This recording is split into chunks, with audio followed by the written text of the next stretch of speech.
Coming up on Locked On Dodgers, the Dodgers swept a doubleheader from the Diamondbacks, one close game and one not very close game. It was a lot of fun, and we have a ton to talk about both of these games. So let's get Locked On Dodgers. You are Locked On Dodgers, your daily Los Angeles Dodgers podcast. Part of the Locked On Podcast Network, your team every day.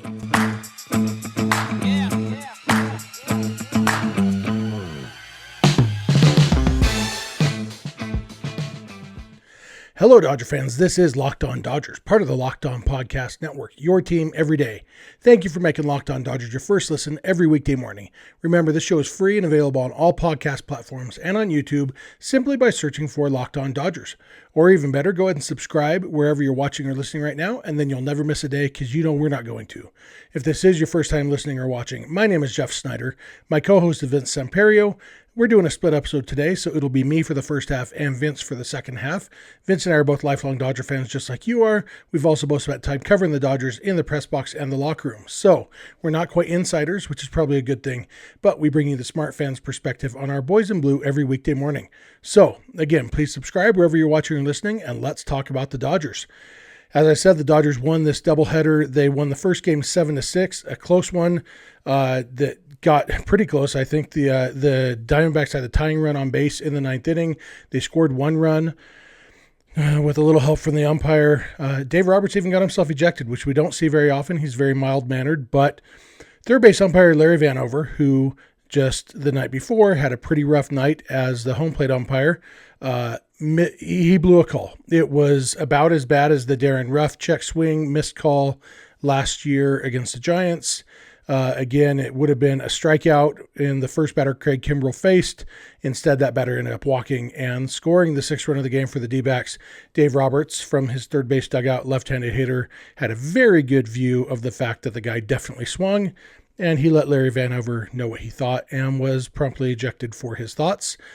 I was a little bummed that the second game wasn't closer because there was nothing for Dave Roberts to get upset about. I would have loved if Roberts, mild-mannered, even-tempered, guy who people get mad at for not getting ejected more often, Dave Roberts, had gotten ejected in both ends of a doubleheader because that doesn't happen very often, and it would have been funny. But I'll take a big win instead.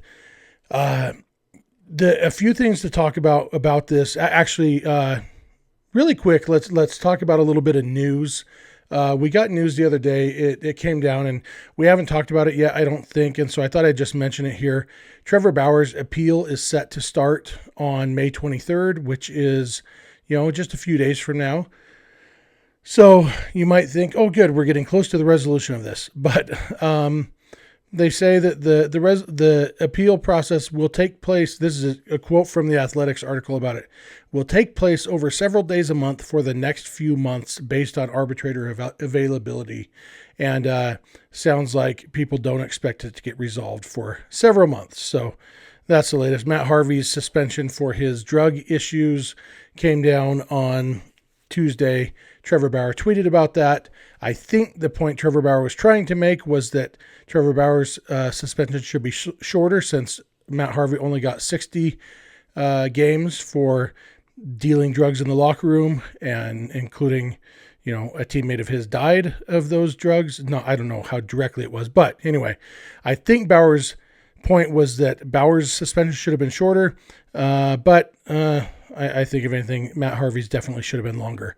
And but it's not like Matt Harvey's ever going to play in baseball again anyway because he's bad at pitching, and now he's been suspended for being a drug dealer. So hard to picture any team taking a chance on a drug-dealing crappy pitcher. So, but Trevor Bauer's appeal starts next week, and don't expect it to be resolved anytime soon. Moving on back to the doubleheader, I want to talk a little bit about Craig Kimbrel. Kimbrel got the save in the first game. Like I said, he came in with a 7-5 lead. He gave up the one run. If the umpire had gotten that call right, Kimbrel would have had a 1-2-3 inning with 3 strikeouts. He struck out the next 2 batters. Then by that time, the runner was on third base. He had taken second on defensive indifference probably, and then Kimbrel actually intentionally balked him over to third base, and then Ketel Marte got a base hit to score him. So, if the umpire gets it right, it's a 3 strikeout, 1-2-3 inning, which looks great. But he didn't, and instead Kimbrel allowed a run and let the tying run get on base. And I mentioned the Darren Ruff check swing, which, if you'll remember, that happened in the game where Kenley Jansen, if the umpire gets that Darren Ruff check swing correct, the Dodgers win the game. Kenley gets the save. If Sheldon Noisy knows how to stretch for a ball at second base, the Dodgers win. Kenley gets a save. As it was, Kenley ended up with the blown save and the loss. It was against the Giants. Ended up being a huge thing, and that was, I believe that was the third of 3 straight blown saves for Kenley Jansen. It might have been the second of 3. Anyway, it was right in the middle. He had the blown save against the Rockies right before the All-Star break, and then 2 blown saves against the Giants immediately after the All-Star break. And so anyway, this Kimbrel game reminded a lot of people of Kenley Jansen and the roller coaster that it used to be sometimes when Kenley would be in the game. And I saw a few people on Twitter, that phrase, same energy. It's a kind of a buzz phrase. Is that the phrase version of buzzword? Anyway, a thing that people like to say, keep that same energy that you had for Kenley with Kimbrel doing the same thing, basically. And so I was thinking, okay, why do we feel differently about Kimbrel? And I came up with a few things, and I don't know if it's everything, but for me, this is just me personally, why I am less worried when Craig Kimbrel's on the mound than I was sometimes last year, especially the first half of last year when Kenley Jansen was on the mound. Let me start by saying Kenley Jansen, after those 2 blown saves against the Giants, he was great. And that had 17 straight saves the rest of the season, was really, really good the rest of the year. But that first half of the season, even when he was being successful, it was always, he had some games. There was a game against the A's. He was just dominant, just great stuff, throwing his cutter 95 miles an hour with great movement. But then there were other games that he wasn't getting strikeouts. So anyway, there was a lot of concern sometimes when Kenley would come in the game. And a few things that came up. One thing is velocity. Craig Kimbrel's throwing 98. His stuff looks really good. I honestly believe if Kenley Jansen was throwing 98 miles an hour last year when he was struggling, people wouldn't have been as concerned, because when you have that kind of stuff, you can get out of it. And what we saw was Craig Kimbrel, after giving up the run scoring hit, he struck out another dude. He ended up with 3 strikeouts, or 4, depending on how you want to talk about the umpire's error. But, Kimbrel has the stuff to get a strikeout anytime he needs, and Kenley Jansen last year didn't always seem to have that stuff. He was leading the league in lowest average exit velocity, but as we talked about with regards to Brusdar Graterol, we've talked about with Blake Treinen a few times over the last couple of years, soft contact is still contact, and bad things can happen, and you need strikeouts to be a dominant closer. And there were times last year when Kenley didn't have that, and some of that was the velocity. And, speaking of that, strikeout rate last year, in that first half, I pulled up Kenley's numbers from the start of the season through that second blown save with the Giants, because I do think those kind of the roller coaster leading up to those 3 blown saves, and then those 3 blown saves, that kind of cemented in people's minds what Kenley was. And so a lot of people just overlooked or didn't notice that he was really good the rest of the year. So, but since we're talking about the fan opinions of Kenley Jansen, I thought it was fair to do up through those 3 blown saves and his numbers there, because that's what shaped that fan opinion. And Kenley's strikeout rate during that time was 27%, struck out 27% of hitters. Craig Kimbrel this year is striking out 30%. Not a huge difference, but it is it's a difference. It's a noticeable difference. Kimbrel is striking out more guys than Kenley did in that first half. The other thing, and this is what I think is the biggest thing, is the walks. Craig Kimbrel has an 8.5% walk rate. Kenley Jansen last year in those, through those 3 blown saves, had a 16% walk rate, basically almost twice as high as Kimbrel's walk rate. Kenley, when you walk guys, it's infuriating to fans. And Kimbrel, he did walk a guy in this game, which he should have struck him out. But that's been rare. Kimbrel only has 4 walks in 11 appearances this season. And I think that, more than anything, is the reason why we would stress about Kenley more than we have about Kimbrel, because for the most part, Kimbrel's at least throwing strikes. And with his stuff, he's going to get the outs. if that makes sense. So that I feel like, I'm not saying it's right, not saying it's fair, but that's why for me, I feel more comfortable than I did at times with Kenley last year because Kimbrel's got the good stuff and he's not walking guys. So I'm going to come back in a minute, just going to talk a little bit about Tyler Anderson and the great start he made in the second game of this doubleheader. So thank you for making Locked On Dodgers your first listen every day, and please keep it Locked On Dodgers. With spring in the air, it's a time of renewal and growth, personally and professionally. As your small business grows, LinkedIn Jobs is here to make it easier to find the people you want to talk to faster and for free. Create a free job post in minutes on LinkedIn Jobs to reach your network and beyond to the world's largest professional network of over 810 million people. Then add your job and the purple hashtag hiring frame to your LinkedIn profile to spread the word that you're hiring so your network can help you find the right people to hire. Simple tools like screening questions make it easy to focus on candidates with just the right skills and experience so you can quickly prioritize who you'd like to interview and hire. It's why small businesses rate LinkedIn Jobs #1 in delivering quality hires versus leading competitors. LinkedIn Jobs helps you find the candidates you want to talk to faster. Did you know that every week nearly 40 million job seekers visit LinkedIn? Post your job for free at linkedin.com/lockedonmlb. That's linkedin.com/lockedonmlb to post your job for free. Terms and conditions apply. All right, I am back. I want to thank you again for making Locked On Dodgers your first listen every day. When you're done with this, maybe for your next listen, check out the Locked On Now podcast. There's recaps of MLB games with analysis from our local experts, taking fans through the season like no other network. It's free and available wherever you get your podcasts. All right, I want to talk a little bit about Tyler Anderson. You remember in his last start, he took one for the team. He didn't have it. He struggled. He gave up a bunch of runs, and he still battled his way because he knew the team needed innings from him. So Dave Roberts left him out there longer than he normally would have. The Dodgers ended up almost coming back and winning that game. And, Vince and I talked the next day about whether it was the right decision to leave Anderson in that long. And ultimately, the Dodgers didn't really have another choice. They needed to get those innings from him. And he did a pretty good job settling down and getting through. I think he went 6 innings. And that was huge for the Dodgers in that situation. Well, on Tuesday, it looked like it was maybe going to be more of the same because he gave up back-to-back home runs in the first inning, put the Dodgers in a quick down 2-0 hole. And you thought, oh, come on, Tyler, eat some innings. Well, he ate some innings and he didn't give up anything else. He ended up going 7 innings, allowed just those 2 runs, and threw just 82 pitches.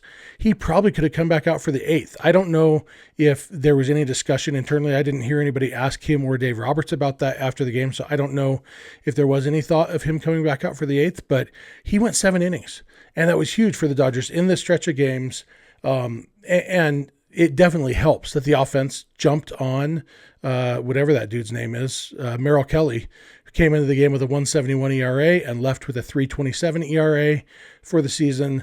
I loved it, but the offense jumped on. So by the time, I think after 3 innings or 4 innings, the Dodgers were up 8-2. And so at that point, it was a laugher. And Tyler Anderson was able to just focus on throwing strikes, settle in, go 7 innings. And in the end, the Dodgers only used 1 relief pitcher. They used Phil Bickford to pitch the top of the 8th. And then they used position player Hanser Alberto to pitch the 9th inning. He gave up 1 run, but other than that, looked good as a position player pitching can look. But I was really impressed with the way Tyler Anderson bounced back after his big struggle last time out, and just the word professional gets overused. They're literally all professional ball players. When they go to the doctor and fill out a form and the form says, what's your profession? They put professional ball player. That's what they are. But, when somebody says he's a real professional, they're talking about what Tyler Anderson did on Tuesday, going out there and knowing I need to give this team some innings. And in order to do that, I need to be efficient and effective. And he was both of those things. And it was great. And so Tyler Anderson is not going to win the Cy Young Award. He's probably not even going to be in the Dodgers rotation at the end of the year. Who knows what's going to happen. But right now, he is giving them innings that they need, sometimes in a losing cause like last week against the Phillies, and sometimes in a winning cause like Tuesday against the Diamondbacks. But when you're looking for a number 5 starter, when you have an offense like the Dodgers, a guy who can give you 6 innings, or in this case 7, is huge. And keep your team in the game, give the offense a chance to win. That's all they could ask for from Tyler Anderson. So I was very impressed with that. I like what I'm seeing from Tyler Anderson. Like I said, he's not going to win any awards. He's not the best pitcher in the world, but he's solid and he's giving them innings, and I really appreciate that as a Dodger fan. So I just want to bring that up. That's going to do it for me today. Vince watched both of these games. He then spent, well, I guess he followed along with the second game while at Disneyland on Tuesday night. Poor kid. So he's got plenty to talk about these games. It's fun. Dodgers have a 4-game winning streak going on right now, looking to sweep the D-backs in another day game today. So, hopefully we'll all be happy with the 4-game sweep and a 5-game winning streak going into the off day, and then they head to Philadelphia to try to get some revenge. So that's it for me, and Vince will be along in a minute. Let's talk about birthday cake puffs from Built. Yes, our favorite Built bars now have a Built Puff birthday cake. It tastes like a little slice of birthday cake, but it's good for you. 150 calories, 16 grams of protein, only 9 grams of sugar. It's all the goodness of a slice of birthday cake without all the guilt after of you just ate birthday cake. I mean, if you feel guilt, some people don't feel guilt, but either way, even if you don't feel guilt, these birthday cake puffs are still really good for a nice little snack whenever you need on the go. It's honestly, they're great. I've had them the last few days. I'm gonna buy some limited time flavors, so go get them now because they won't be there for long. So go to built.com, check out the birthday cake puffs. Use the promo code LOCK15, and you'll get 15% off your order. That's built.com, promo code LOCK15 for 15% off. Yo, Dodger fans, Vince here to close out the episode. And it was a fun Tuesday at Dodger Stadium. Doubleheader, Mexican Heritage jerseys, or Mexican Heritage Night, passing out the jerseys, the mariachi, the folklorico, everything out there. Dodgers won both games. I'm going to talk a little bit about the offense and some guys that stood out. But if you were out there for either game or both games, it looked like a fun time. So I'm a little bit jealous. But either way, let's start off with Edwin Rios, a guy who we talked about maybe deserving a little bit more playing time a few weeks ago, or at least trying to get him some playing time a few weeks ago. And a guy that has gotten that playing time and has thrived with it. You go back to May 9th. When Edwin Rios started getting a little bit more playing time. You got May 9th.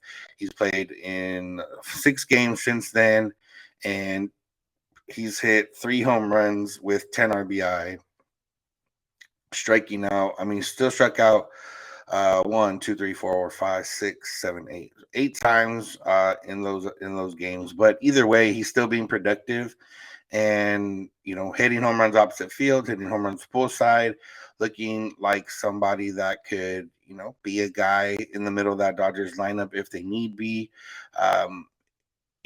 With Max Muncy continuing to struggle, I don't think we'll ever see Max Muncy, fully kind of not benched, but I don't, ever see him coming out of the lineup on a daily basis. But might be time here and there for an extra day off.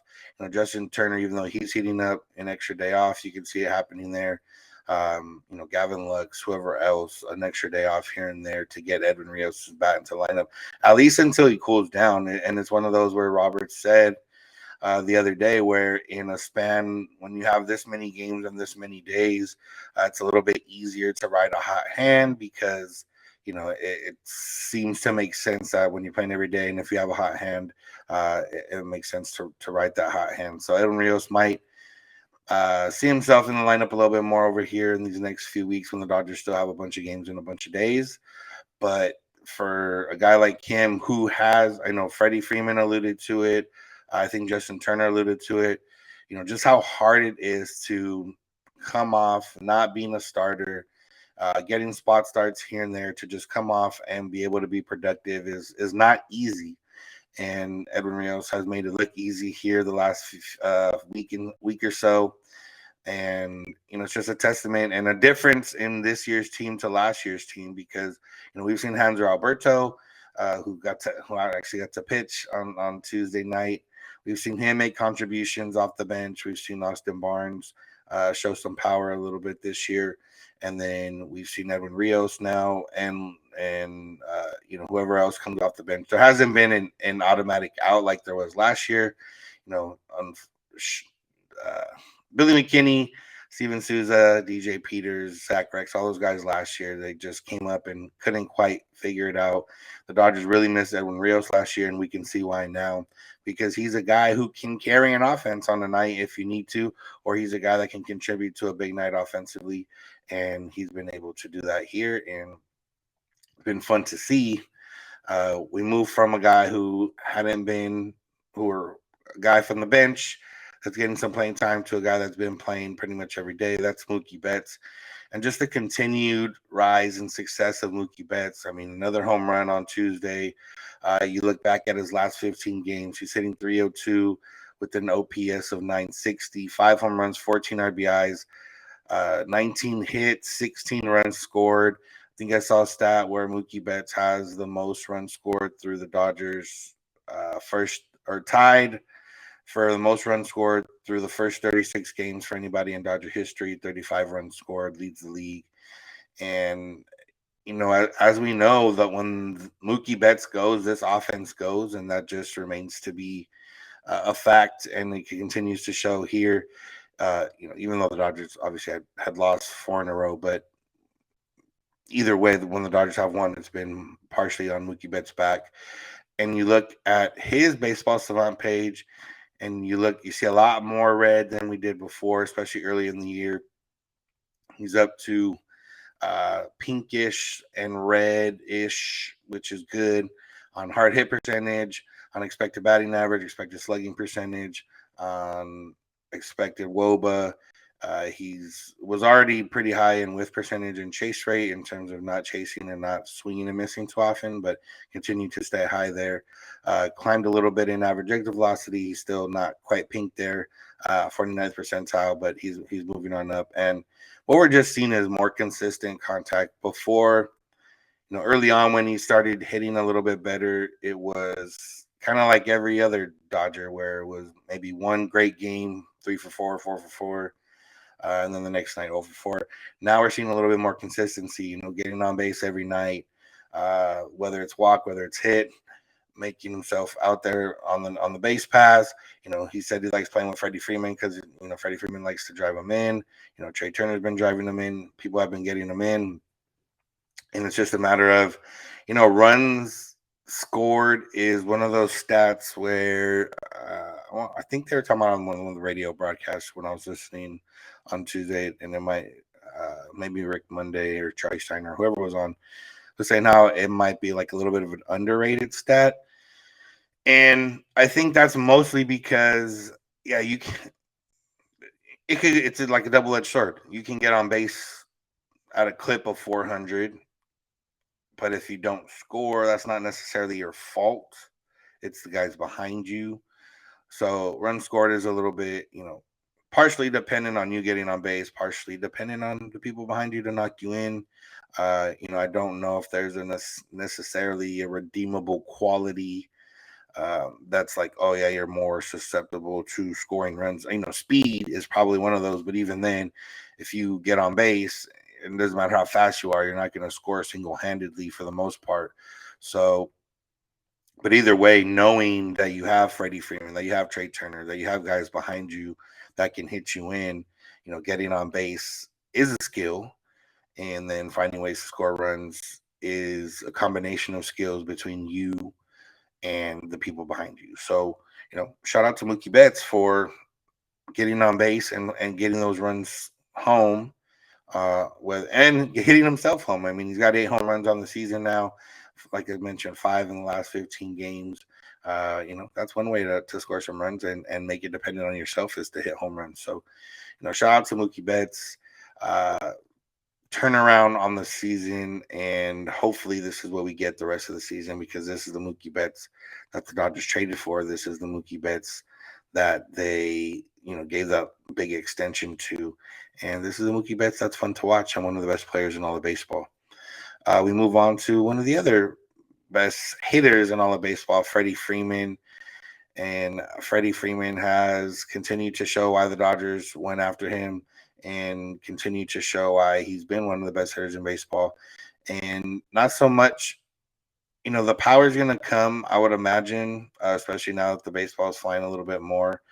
But, I mean, you look at it, last year, Freddie Freeman had 31 home runs, 2019, 38 home runs, 2016, 34 home runs. He's had the 30-plus home run seasons, but for the most part, he's had a lot of 20-plus home run seasons, and only a couple or 30-plus home run seasons.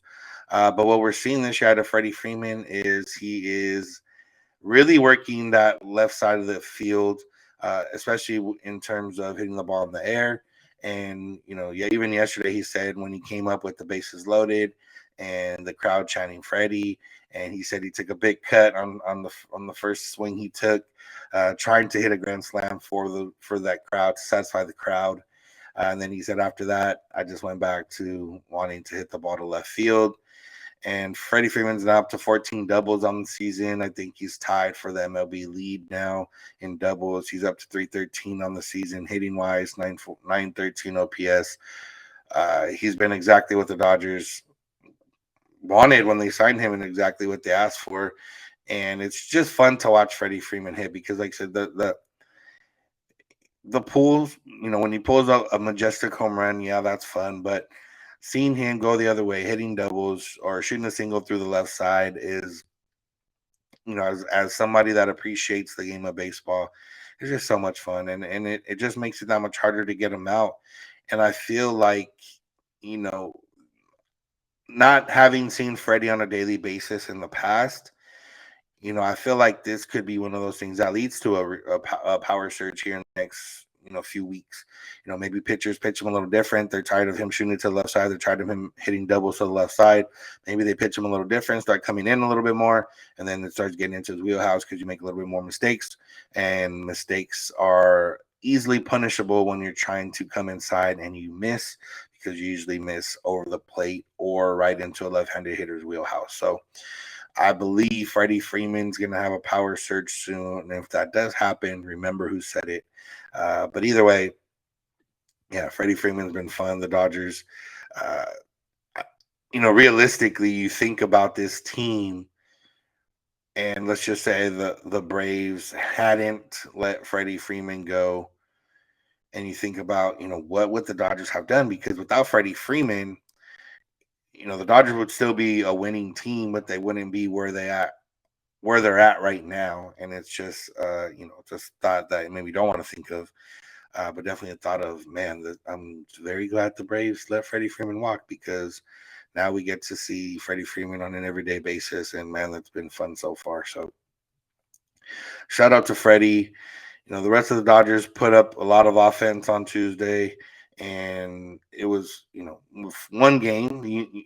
It's different when you see a position player pitch because you're getting blown out, not as fun. But seeing a position player pitch because you're the team that's blowing out, that's always, that's the way better side to be on, obviously.